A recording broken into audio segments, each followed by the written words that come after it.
classical education? Is it reading Homer and Plato or Caesar and Cicero?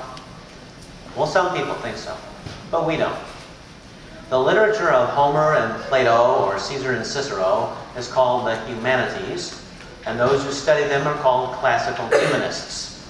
Pursuing classical humanism does not lead toward Christ.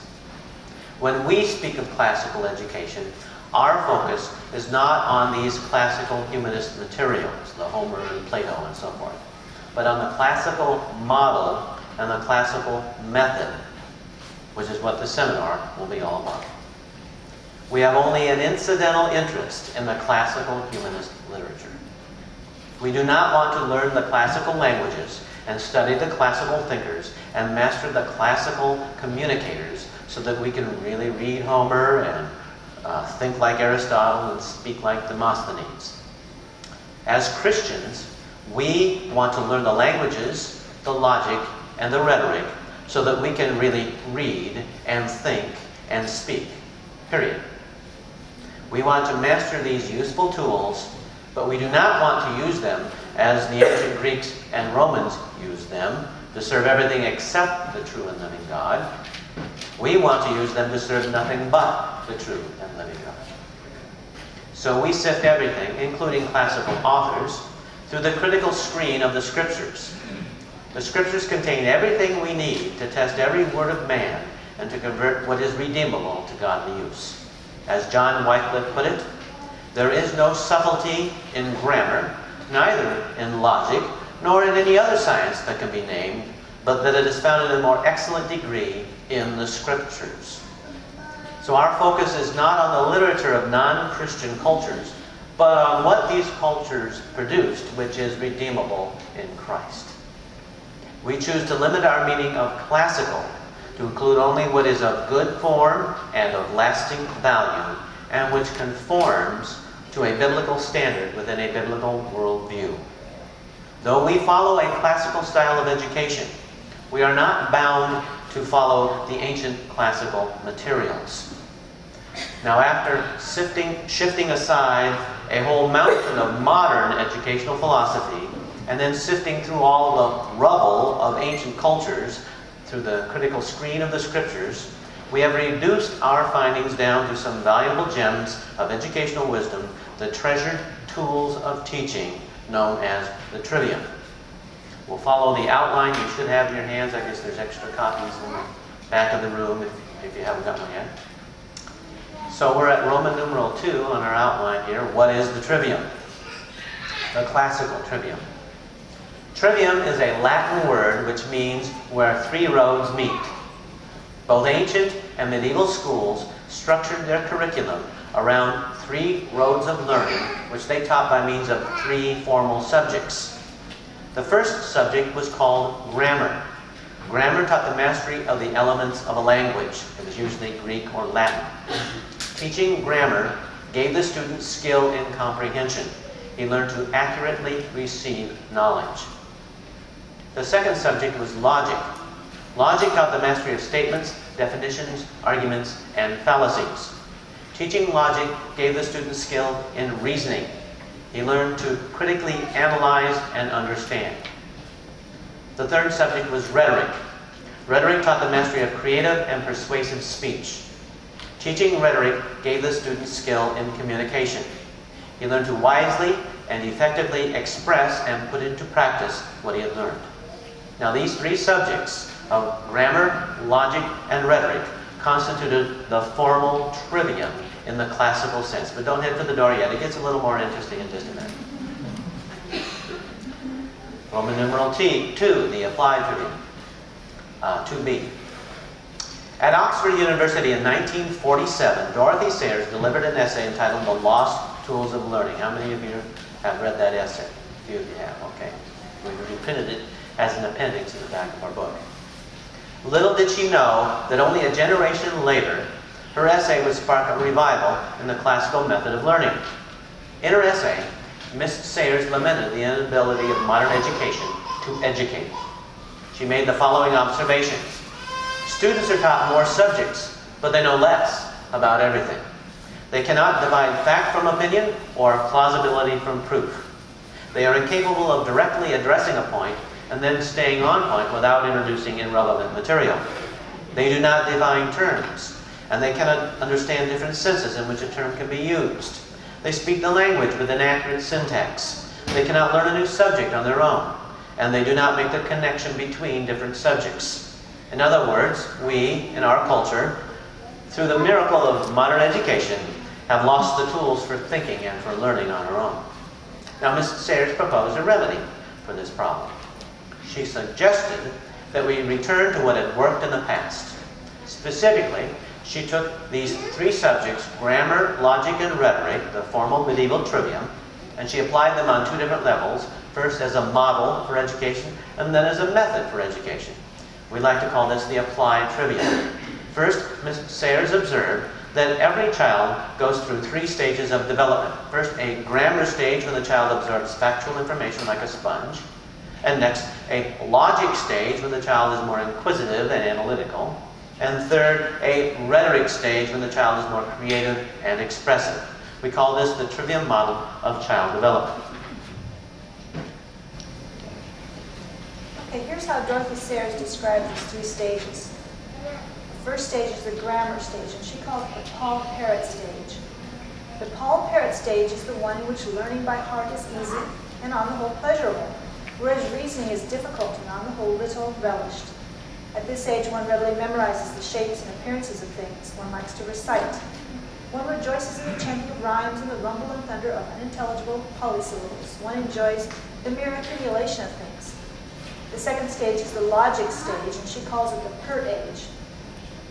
The pert age, which follows upon this and naturally overlaps it to some extent, is only too familiar to all who have to do with children. It is characterized by contradicting, answering back, liking to catch people out, especially one's elders, and propounding of conundrums, especially the kind with the nasty verbal catching. Well, she was English, and that's why she talked like that. The third stage is the rhetoric stage, and she calls it the poetic age. The poetic age is popularly known as the difficult age. It is self-centered. It yearns to express itself. It rather specializes in being misunderstood.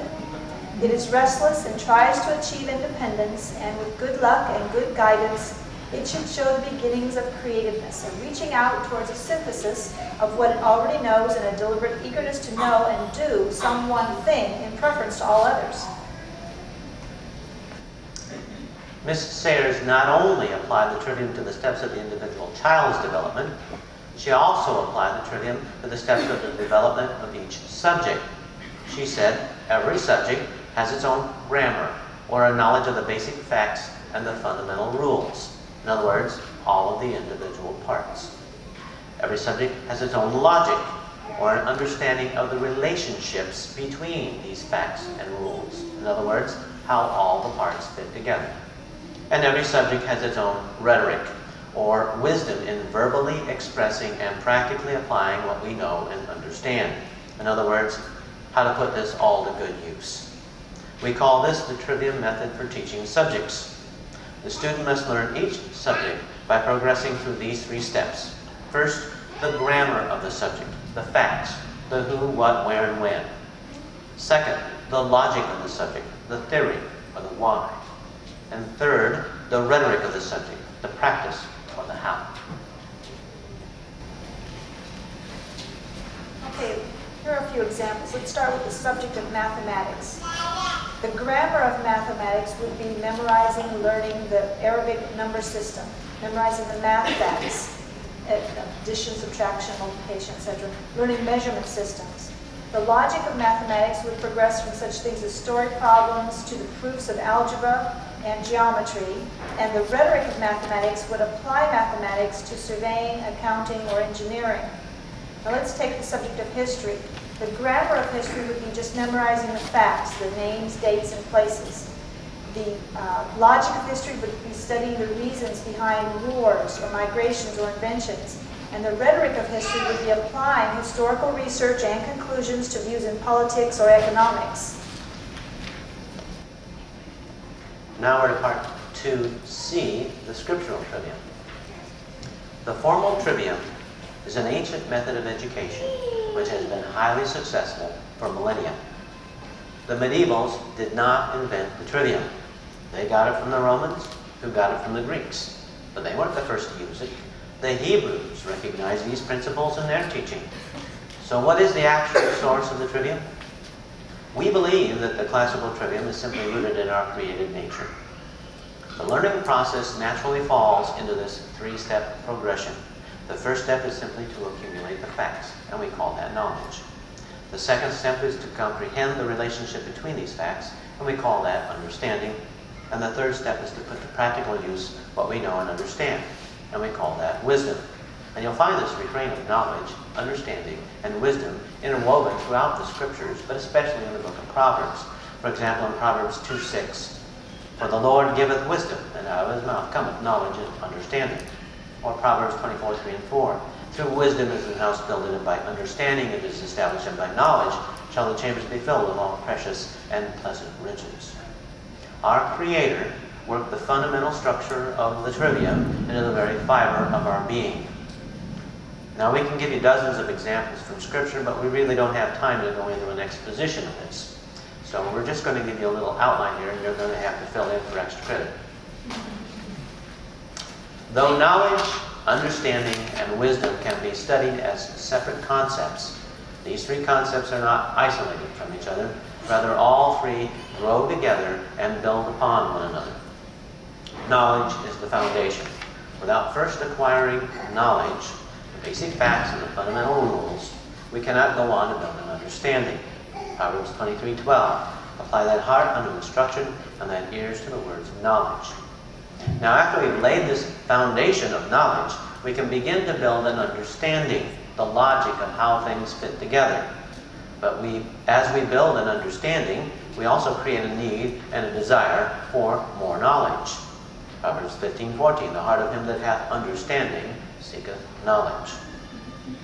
Now, after we have the foundation of knowledge and the structure of understanding, we can move on to the practical use of what has been built, the wisdom or the creative expression. But this creates a need and a desire for still more knowledge and still more understanding. Proverbs 8:12, "I, wisdom, dwell with prudence or understanding, and I find out knowledge." Proverbs 18:15, "The heart of the prudent, or one with understanding, getteth knowledge, and the ear of the wise seeketh knowledge." Sometimes a comparison to computers is helpful. Knowledge would be the input, understanding would be the processing, and wisdom would be the output. The knowledge or input stage engages your input devices. You're using your senses to read in the data or information. The understanding or processing stage utilizes the central processor of our mind. We're analyzing and discovering different relationships. And the wisdom or output stage turns to the practical use of the and expression of the material through the output devices, your voice, your hands, your feet, or whatever. You're applying the data you read in and the relationships that you've processed in creative and practical ways. A large portion of a child's early years are spent soaking up knowledge. This would be the grammar stage. Once the child has accumulated a fair amount of knowledge and his mind is developed, he becomes able and eager to reason on things. So by age 12 or 13, the child is entering the understanding or logic stage. Of course, he continues to accumulate knowledge, but more of his choices as to what knowledge to pursue is determined by his growing understanding. By the later teens, the student has filled enough of his understanding that he becomes able and eager to express himself in creative and effective ways. This is the wisdom or rhetoric stage. In order to feed his desire to express himself, he needs still more knowledge and still more understanding. Now, what we're talking about here is not something brand new and different. All education from the far removed past up until just this century, or the last century, has been built upon these three roads of learning. We like to call it the 6,000-year-old curriculum. It is simply the natural progression of learning. It's simply the way that God made us, and nobody can improve upon it no matter how hard they might try.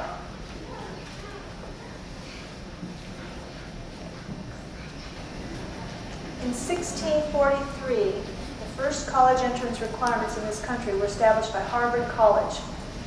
Now, this is just to get into Harvard. When any scholar is able to understand Tully, or such like classical author extempore, and make and speak true Latin in verse and prose, and decline perfectly the paradigms of nouns and verbs in the Greek tongue, let him then, and not before, be capable of admission into the college. How many of us could have gotten into Harvard back then? Students often entered Harvard around age 16, and they graduated at about age 18 or 19. Now, these were the college graduation requirements. The first year at Harvard, they took logic, physics, disputes, Greek, Hebrew, and rhetoric. The second year at Harvard, they took ethics and politics, disputes, Greek, Hebrew, and rhetoric. And the last year at Harvard, they took arithmetic. Remember that, we'll come back to this subject later. Arithmetic, geometry, astronomy, history, nature of plants, Greek composition, Hebrew, and rhetoric. You'll notice they did not take Latin while they were in college. They were to have mastered Latin before they got there. Most of the textbooks were written in Latin. I want to make 3 observations on modern education. My first observation is that modern education majors on the minors. It pursues trivia, not trivium. True education should not be like filling an empty bucket. It should be more like lighting a fire. But modern education creates a 12-volume scope and sequence encyclopedia containing everything it thinks that every child should learn for each of the 12 years to fill their bucket. And it expects every child to be on the same page of that encyclopedia at the same time, or else he must have some kind of a learning dysfunction. But we know that no 2 children develop at exactly the same rate and in exactly the same way, not even twins. When educational bureaucrats reduce education to the synchronized memorization of an entire encyclopedia of knowledge, coming down this conveyor belt of an educational assembly line, you might say, then every time that a child is not in perfect synchronization with this conveyor belt, and what child ever is, then he's going to miss some pages. He may miss some chapters. He may miss some entire books. You may think of someone that might have missed the whole encyclopedia, I don't know. Modern education teaches a multitude of subjects, but it does not teach the skills of comprehending, reasoning, and communicating, that's the trivium, by which one can master any subject on his own. By contrast, classical education focused first upon learning these 3 skills of the trivium, and then practice with these trivium skills on various subjects. So while the modern student learns many things except how to learn, the ancient student first learned how to learn, and then apply that skill of learning to many different things. My second observation is that modern education interrupts the natural progression of learning. Children are naturally curious. They are natural learners. Children teach themselves to speak a highly complex language in their first few years, English. In fact, there is strong evidence that the ear of a child is trained to discern the sounds of his native language while he is still in his mother's womb. But we don't want the educational bureaucrats to learn about this, or we're going to have some prenatal speech therapists before too long. It takes a lot of modern education to stifle a young child's natural ability to learn. If a child learns anything, he learns it by the natural trivium progression of learning, no matter what else you might try to impose upon that process. But if we interrupt the natural progression of learning, we're going to create a learning dysfunction. And that's what modern education does. It creates learning dysfunctions by omitting steps in learning. To begin with, formal education has begun too early. Young children need more training than they need teaching. And when we take a young child out of the natural environment of his own home, under his own parents, and we place him in an institution, we train him to look to his peers and to his teachers and to the state as the authorities in his life, while we undermine the authority of his parents. Early socialization is very important to modern socialist educators. It is anti-family social training. Don't take my word for it. You can go read it in their literature. For example, James Coleman wrote, "For equality of opportunity to become a reality, the family must be weakened." And Warren Bennis wrote, "We must mount a vigorous attack on the family lest the present generations be preserved." They've been telling us for over half a century that they must weaken the family in order to accomplish their socialist goals for our culture. and education is the vehicle by which they intend to weaken the family. They say so. As I said, formal education is begun too early. The reasoning or logic skills of young children are not highly developed, and their creative or rhetoric skills are still at an elementary level. Sure, young children do some reasoning, and sometimes they can be more creative than we care. But they are still largely down on the knowledge level until about age 12 or 13, and they need more training than they need teaching. But in modern education, this time to lay a proper foundation for future education is squandered. As at the time when we should be filling our child's mind with useful facts and training his spirit in self-discipline, instead, the educators are overstimulating the child's senses with all kinds of things which he either does not need to know or he is simply too young to handle. Some of the sex education material, for example, to which the young children are exposed in the socialist schools, constitute child abuse of the very worst sort because it destroys the child's innocence and it violates his purity. When a child reaches the early teens, he is at the understanding level. He's entering the logic or reasoning phase. He needs to develop the critical apparatus for thinking. But in modern education, the logic phase of learning is overridden by means of what I like to call programmed thinking, where certain understandings are imposed upon the child's thinking without factual knowledge and without training the mind to correctly reason it out. I'm referring to the brainwashing which children receive in politically correct ideology, socialism, environmentalism, feminism, multiculturalism, etc. And the teaching of evolution is another good example. Evolution is mythology disguised as science. The success of the theory of evolution is proof that intelligent persons can be led to believe anything. Children are not taught to logically evaluate the presuppositions behind the politically correct ideology or the evolutionary teaching. Instead, these things are treated as if they were revelations handed down directly to us from the gods of political correctness. Many students become frustrated and bored and burned out because they're not allowed to think. They're not only not trained to think, they're trained not to think. Ask a product of modern education to evaluate something for you, say a movie. Well, he can tell you what his sensory perceptions are. That's way down there on the grammar level, but that's about as far as many of them can go. You know, like, man, that movie was just totally awesome. Ask them for some analysis of the plot, if there happens to be any. Or whether the movie was trying to make some point or to teach some lesson, and they all do that, and his thinking will just come to a screeching halt. He does not possess the critical apparatus to intellectually evaluate what his senses are receiving. He cannot discern between good and evil, only between pleasant and unpleasant sensory perceptions. No wonder products of modern education are so easily swayed by propaganda in the media. Their mental development never properly develops. Many of them never go beyond the childish level. When children are taught so-called thinking skills, they are actually being taught unthinking skills. That is, they're being programmed to think a certain way, and the programming, though it may involve some superficial reasoning, nevertheless it is not logic-based, it is emotionally based. You've heard of phony phonics, perhaps? I like to call this lazy logic. You must understand that unless we reason from the propositions of Scripture, all of our reasoning is eventually going to break down into logical contradictions. And I'll say more about that later, but for now I just want to give you an example. Children may be programmed with this lazy logic to say no to drugs for many reasons.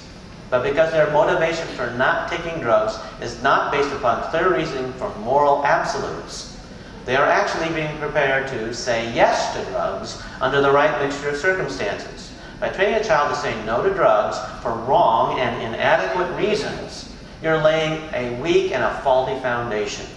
And when the wind and rain of strong emotional pressures come up against this whole house built upon sand, then the foundation is going to crumble because it is not built upon solid logic. When students enter the later teens, they reach the wisdom level. They should be learning to creatively and effectively express things and put them into practice. However, modern educators have encouraged what they call self-expression from children since preschool, but without training them in self-discipline. So after perhaps a dozen years of mental abuse imposed upon them by educational bureaucrats, many older teens simply express their frustrations with this whole abusive system in undisciplined and destructive ways. In other words, the socialist schools run every child through their mental meat processing plant, and unless something interrupts that process, they're all going to come out the same size baloney. By contrast, classical education conforms to the very nature of mental development. Education in any subject naturally develops through these three stages: mastery of the facts, mastery of the relationships, and mastery of their uses and applications. We must overcome all of the dysfunctional impositions of these disastrous modern learning theories, which have been imposed upon us by the social psychologists who basically want to experiment on our children. And we must get back to the natural progression of learning, which has worked for many millennia. My third observation is that modern education is not progressive, it's regressive. It doesn't move forwards, it moves backwards. If we train a child in those disciplines which equip him for self-education, we're going to open all the doors for him. The first and the greatest masters in any discipline of learning were all self-taught. There wasn't anybody else ahead of them to teach them. Only a trivium-based education can guarantee progress, because it alone gives the student the tools of self-teaching which enable him to move forward beyond the limits of his teachers and to become creative on his own. Now, all of these distinctives of modern education, that it majors on the minors, that it interrupts the natural progression of learning, that it's regressive, not progressive. Now, all of these distinctives, at their very best, can only inhibit the normal learning process. But at their worst, they create serious learning dysfunctions. Now, one effective way to explain something is to contrast it with its opposite.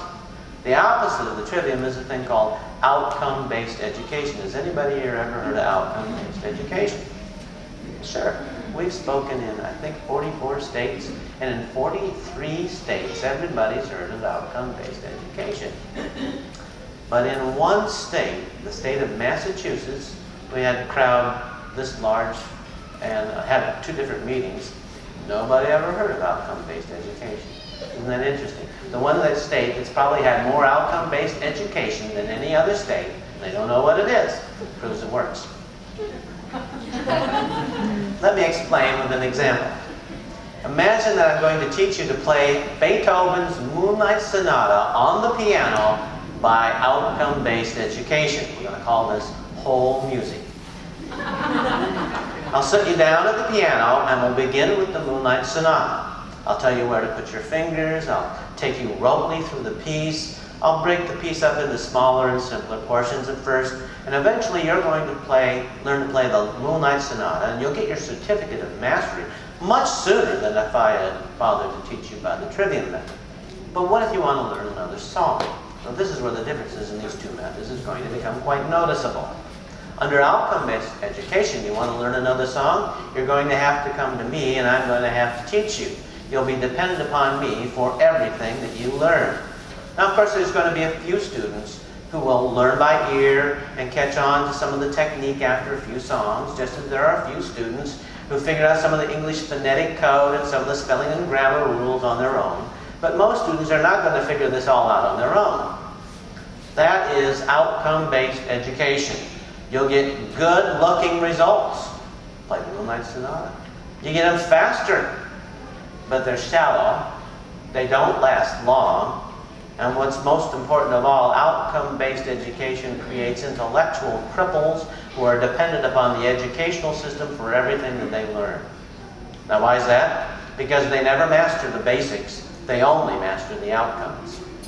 Creativity is tremendously stifled because the student is never given the tools with which to create anything on his own. Now, let's say that I'm going to teach you Beethoven's Moonlight Sonata by the Trivium method. First, I'll teach you how to read music. That'll be down there on the knowledge or grammar level. Then I'll teach you the proper fingering. That'll be the understanding or logic level. Then I'll teach you the proper technique and expression. That's the wisdom or the rhetoric level. And after you've mastered these 3 levels, then we can begin to work on the Moonlight Sonata. Now, As you can plainly see, using this Trivium method is going to take us much longer to master this piece than if I taught you by outcome-based education. But the long-term benefits are significantly different. Let's say that you want to learn another song. Well, you don't need me anymore because you can teach yourself. In fact, you can begin to write your own music because you have mastered those arts of the piano which liberate you from your teacher so that you can learn on your own. And that's why grammar, logic, and rhetoric are called the liberal arts. Now, how many of you knew I've been talking about the liberal arts for a half an hour? How many of you graduated from a liberal arts college? Did they teach you liberal arts? They didn't, did they? You know, years ago, 150 years ago or so, when people graduated from college, you didn't see a big alphabet soup after their name of all these different degrees and letters. That's because they got their basic degree and they taught themselves everything else they needed to know. Okay, we told you what the Trivium is, so we have to follow the Trivium and now tell you why we think it's important to teach the three formal subjects of the Trivium. And the first of those subjects is grammar. So let me say a few words about teaching grammar. The biblical Trivium is the knowledge and the understanding and the wisdom. Each and every subject has its own knowledge level, its basic elements and fundamental rules. There's a basic knowledge level for mathematics, geography, and history, and so forth. In classical terms, that'd be called the grammar level. And we used to be able to go into a bookstore and buy a political grammar, or an economic grammar, or a history grammar. You can still find these in old bookstores. Well, the most basic of all the grammars is our own native language grammar, because this gives us the building blocks with which to build our understanding of every other subject. Failure to master native language skills will cripple a student's ability to learn any other subject. What if you wanted to cripple an entire nation's educational program? What would you do? Well, you'd go right towards teaching the language itself. And you probably choose maybe an outcome-based education method for teaching the language. You know, maybe put up on cards, P-O-N-Y, horse, close enough. Teach them a limited vocabulary. They have to memorize the vocabulary. And vocabulary being the #1 index of intelligence, you'll rapidly reduce an entire nation's vocabulary very quickly by teaching them out by outcome-based education, and reducing their ability in the language itself reduces their ability to learn anything else. I wonder if that's ever been tried anywhere. Now, I trust everyone understands the fundamental need for good English language skills. In the formal Trivium, grammar involved learning a classical language. And there are many good reasons for doing this, not the least of which is that it opens the door of the study of scriptures in the original languages. We have a separate seminar on learning classical languages at home. I believe we give that tomorrow afternoon, is it? So we're not going to discuss that right here. That'll be in that seminar. So let's move on to the second part of the formal Trivium, logic. Each and every subject has its own logic or understanding level. The proper order and relationship between all of the parts. The way things fit together, or at least the way they ought to fit together. Biology is the logic of bios, or the study of life. Theology is the logic of theos, or the study of God. We want to talk about the formal course which we call logic, because all of our logical understanding of every other subject is built upon the framework of formal logic. So what is logic? Logic is the science of reasoning. It is the simplest and most elementary of all the exact sciences. Every science is occupied with detecting and describing the natural and unchangeable laws which rule that particular field of knowledge. And considered as a science, logic investigates the unchangeable laws of reason. The apparatus which reasons or performs logic is the mind. So logic is a science of the mind. And to the extent that an individual is incapable of logical analysis and conclusion, to that same extent he is, in a sense, mindless. That is, he doesn't use his mind. Sounds like the definition of a bureaucrat, doesn't it? The powers of the mind are powers of the spirit. And be renewed in the spirit of your mind. Ephesians 4:23. For God hath given us the spirit of a sound mind.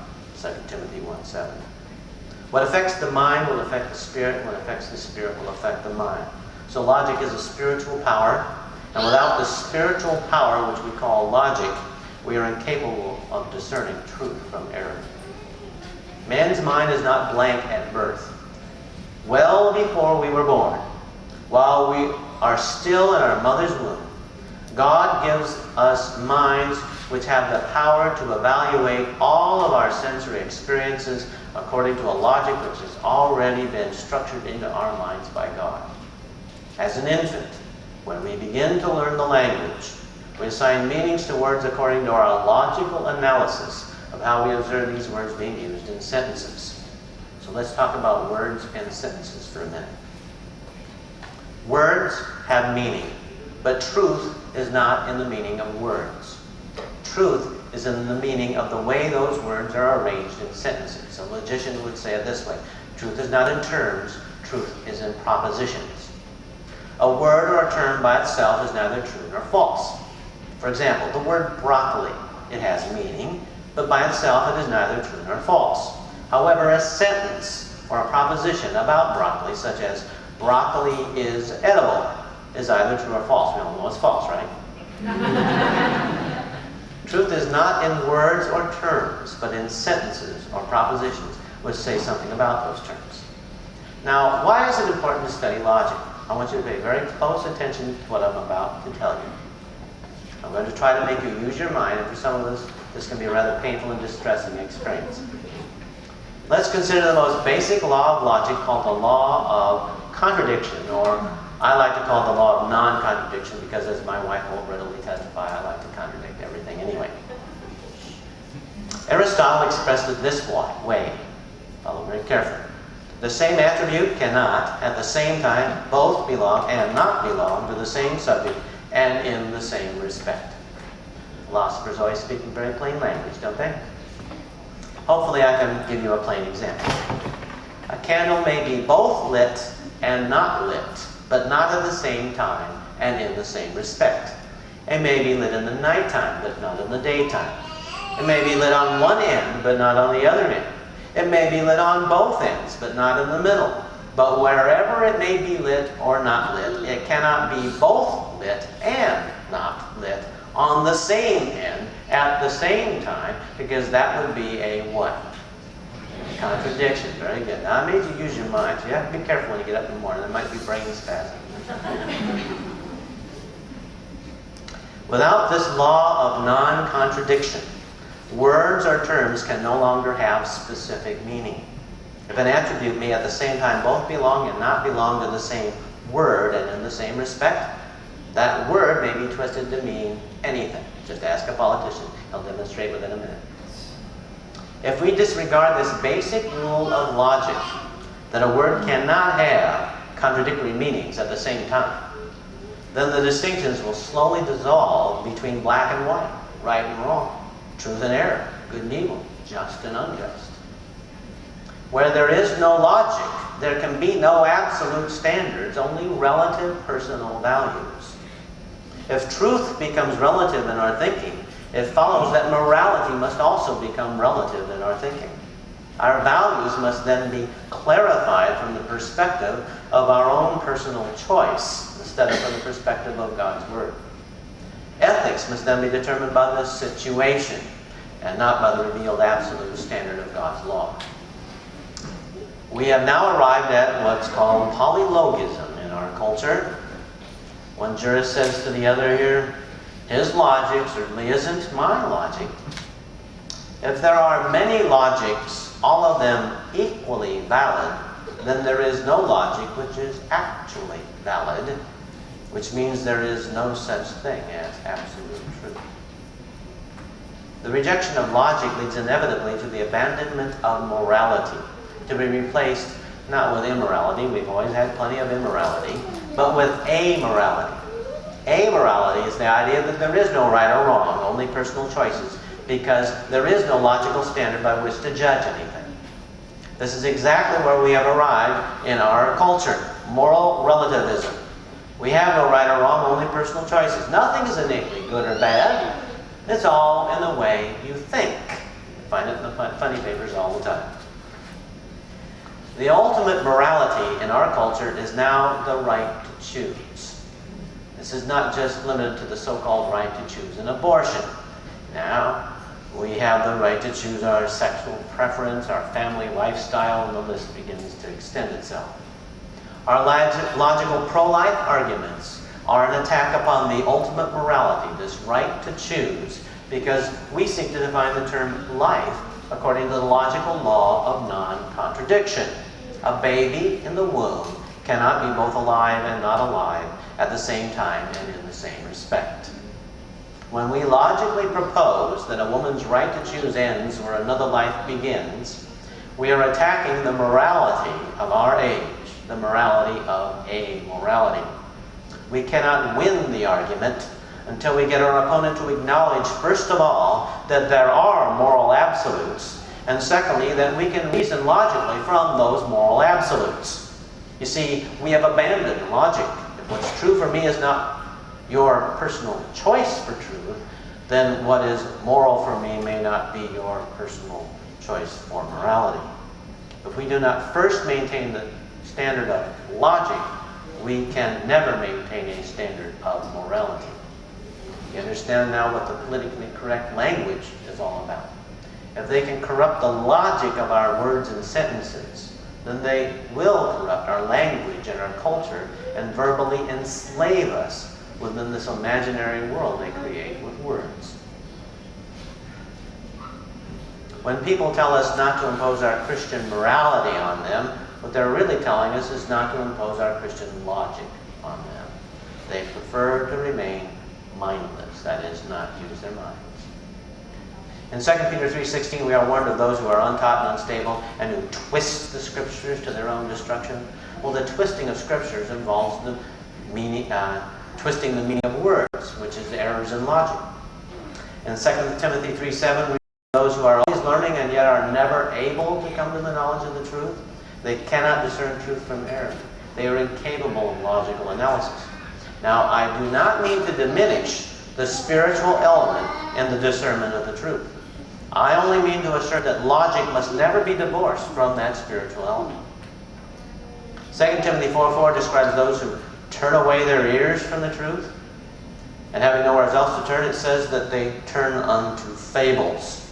Well, the theory of evolution will be an example of a fable which men turn to because they refuse to be held accountable to a creator. In the words of Sir Arthur Keith, a leading evolutionist of the 20th century, quote, "Evolution is unproven and unprovable. We believe it because the only alternative is special creation, and that is unthinkable." As Christians, we have an important responsibility to maintain the standard of logic. What is our responsibility? 2 Corinthians chapter 10, verses 3 through 5. "For though we are walking in the flesh, we do not wage war according to the flesh, for the weapons of our warfare are not fleshly, rather they are powerful through God for the pulling down of strong defenses." They, that is, these weapons, are pulling down reasonings, literally logisms, logical arguments, and every high barrier raising itself up against the knowledge of God. And they, these weapons, are leading every thought captive to the obedience of Christ. The weapons of Christian warfare are not those taken up by military forces. Our weapons are those which defeat false reasonings and which expose false gods and which capture the thoughts and the intellect for service to Christ. Do you want to know why we're not winning the culture war? It's because we're not using the weapons of our warfare which God gave us. We are repeatedly commanded in the Scriptures to reason and dispute from the Scriptures with persuasive and convincing logical arguments. We are commanded to prove our doctrines. Romans 12:1 literally says that our service to God is to be logikane, logical. We are to be ready always to give an answer to every man who asks us the reason for the hope that is in us. We have no better example than the Lord Jesus himself, who repeatedly engaged in logical arguments from the Scriptures. The Gospel of Matthew, chapters 12, 19, 21, 22, and 23. Put that all together, you have a miniature textbook in logical argument. So what is logic useful for? Every science, whether it be chemistry, physics, geography, history, theology, or it is, or at least it should be, the application of the science of logic to the observations made in that particular field of knowledge. Hence, the study of the exact science of logic is foundational to the study of every other subject. The formal study of logic should therefore be considered a foundational and indispensable part of every educational curriculum. And in the past, it was. Do you remember Harvard 1643? What was the first course which they taught? It was logic. But alas, logic is thoroughly dispensed with in modern curricula. Nebulous social skills are considered more important than precise thinking skills. Feeling is more important than discernment. And where some kind of thinking is taught, it is a program thinking, not a genuine critical thinking. The child is trained like an animal to think with the herd, and then he's socialized to run with the herd. So beware of stampedes. They call them elections. The child is programmed not to question certain concepts, precisely because they are not provable. They have been handed down from the politically correct gods by direct revelation, and it's not our business to question them. Whenever we interrupt the natural progression of learning, we're going to create a learning dysfunction. For example, when we omit teaching the basic phonics rules, we create the learning dysfunction, which we call dyslexia, the inability to read. There is a genuine, I guess, a genuine dyslexia, but there's a whole lot of created dyslexia as well. If we omit teaching the basic rules of logic, we're going to create what I like to call dyslogia, the inability to think. It is through some form of logical study that we become skilled to discern between truth and error, and therefore between good and evil, and right and wrong. We cannot do the truth before we know the truth. We cannot know the truth apart from the spiritual power of logic. To reject logic is to reject truth, and to reject truth is to reject God. And that's what modern education is all about. The rejection of sound logic, the rejection of absolute truth, the rejection of the sovereign God. All right, on the screen here you see 25 types of faulty reasoning. We're just going to give you a small taste of what you can study in logic. Most of you will be familiar with many of these, you just might not know the terminology. We're going to go over just a couple of them. Wow, one is circular reasoning. This is when someone comes to a conclusion which is logically the same as a premise. Modern geologic dating is built on circular reasoning. The rocks are dated by the fossils they contain, but these very fossils are dated by the rocks in which they are found. This is a type of faulty reasoning that modern geologists are allowed to get away with. Okay, another example of circular reasoning is called faking a connection. All right, smart guy. Prove that man came from the ape. Okay, apes have tails, right? Yes. Have you got a tail? No. You see, you're no longer an ape. Apes have tails. Of course, monkeys have tails, apes don't have tails. That's an error there. Another type of faulty reasoning is called false cause. This is when something is thought to cause something else when the first thing did not cause the second thing. False cause, also called post hoc ergo propter hoc. The man is walking along and he sees this turtle go into the pond. And as the turtle goes through, these bubbles come up. Okay, but then at the end, the bubbles are coming up, but out comes an alligator. Well, evolution's a fact. It's very rapid in this instance. Until the alligator spits out the turtle. Okay. The Latin name for this is post hoc ergo propter hoc, which means after this, therefore because of this. The cock crowed. The sun rose. Now, do you understand how important roosters are? Former Vice President Al Gore once said that he invented the internet. His reasoning is simple. If it happened and Al Gore was there, then it happened because Al Gore was there. We call this post hoc Al Gore propter hoc.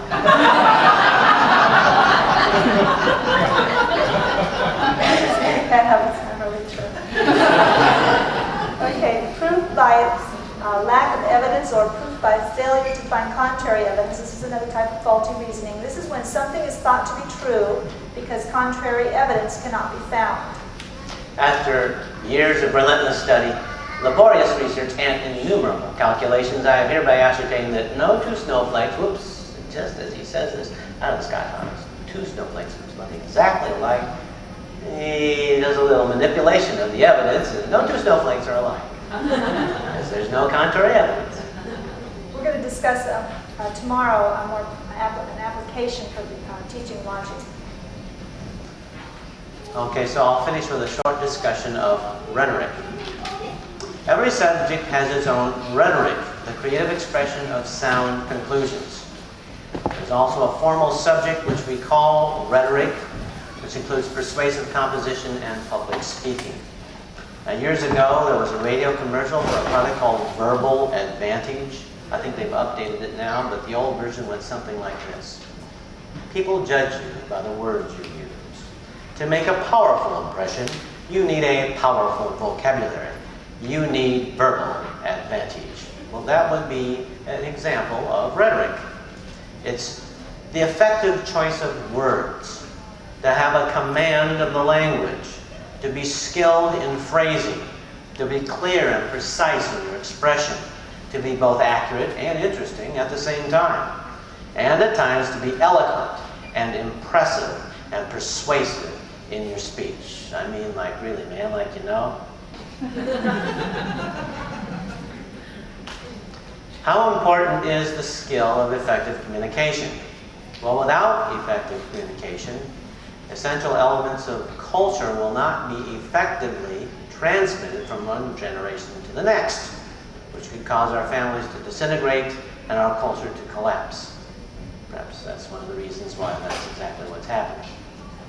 Effective communication is also the tool with which one can transform a society and a culture.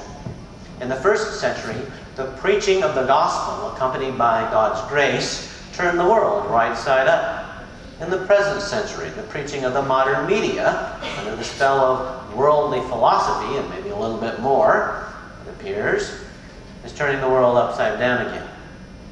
Why do you think that effective communicators of traditional and conservative and Christian values are shouted down in our society? Well, we all know it's because they're dangerous right-wing extremists, right? Part of that vast right-wing conspiracy. I never could understand how you could have a vast right-wing conspiracy. A vast conspiracy. We're told not to listen to them. And why?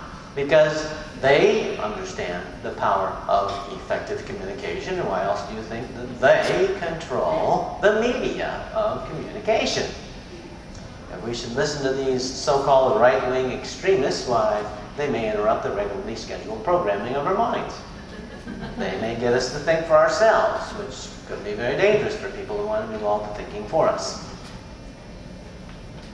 Now, grammar is the correct use of language. Logic is the correct use of reasoning, and rhetoric is the correct use of expression. Good skills in rhetoric requires good skills in grammar and in logic. If all we have is grammar and logic, however, we're going to have frustrated purposes because grammar is no goal and logic is no goal. It's like that computer example I gave you earlier. You can feed in the data and you can do the processing. But if you don't have any output, you don't have anything. Dorothy Sayers, in her essay on the lost tools of learning, wrote, "It is difficult to map out any general syllabus for the study of rhetoric." Now, during this first seminar on the Trivium, we've not entertained any questions. That's our manner. We've learned over the years that if we do that, it tends to break up the train of thought. Since most questions are of a practical nature, we found it best to entertain your questions during our second seminar, which is the practical Trivium, and that's what we're going to be doing, I think, at the tomorrow afternoon.